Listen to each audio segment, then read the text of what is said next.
Okay, so hi, I'm Sarah Ferry. I work for Sangos, and today I'm up in Cumbria with Barry Gillespie at High Plowlands Farm, Yep, and that's right. also Jim Clark from Hutchinson's.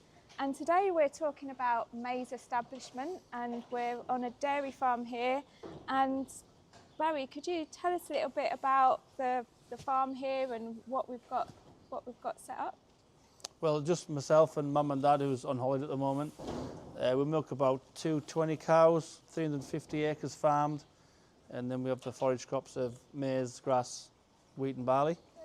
Yeah, we were talking about the maize crop and where it fits in the farm, and the fact that actually there are multiple benefits to the cow, not just the milk quantity, but also the health benefits. Could you tell us a little bit about that? Yeah, we find that the maize is very, very beneficial in all aspects with the milk.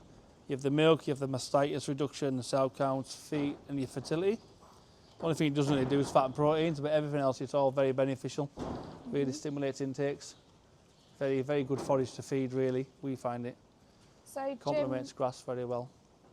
from your perspective then, optimising the maize establishment and getting the most from the crop, is that quite important here at the farm? Absolutely, like all of these farms now, we're trying to grow as much forage at home as we can, and again just getting as much out of the small acreage as we can. So again, Barry, here we're growing maize in the open, not under the Samco film. So that's for a particular reason. On this farm we have a weed burden. We just went back to growing it in the open because it's easier to control the weeds in the open. But on that score then we're one of the few growing it in the open in the area. So we did have things like bird strike and a bird problem with pulling the seed out once it got 2 to 3 leaf stage. So again we were looking at primary P as a way of getting the maize up and out the ground and past the bird strike stage quicker. Barry's a good adopter of getting the maize into the ground even in the open up here. So we used to historically sow the end of April, beginning of May, right into the middle of May in the open, where here we're trying to drill the 10th to the 15th of April.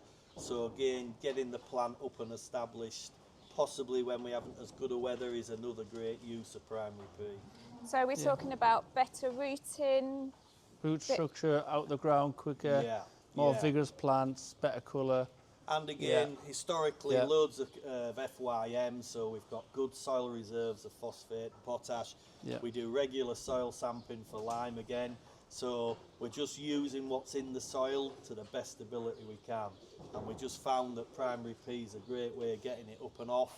And again, we're getting bigger yields, varieties are much better now, and again we're getting good dry matters and starch. Good starch levels, aren't we? Yeah. We're right on the borders here, we've got the Solway Firth just behind us, so we're getting up into the 30 dry matters, 30 starch plus, and that's in the open. So again, that's all down to getting that rooting system going.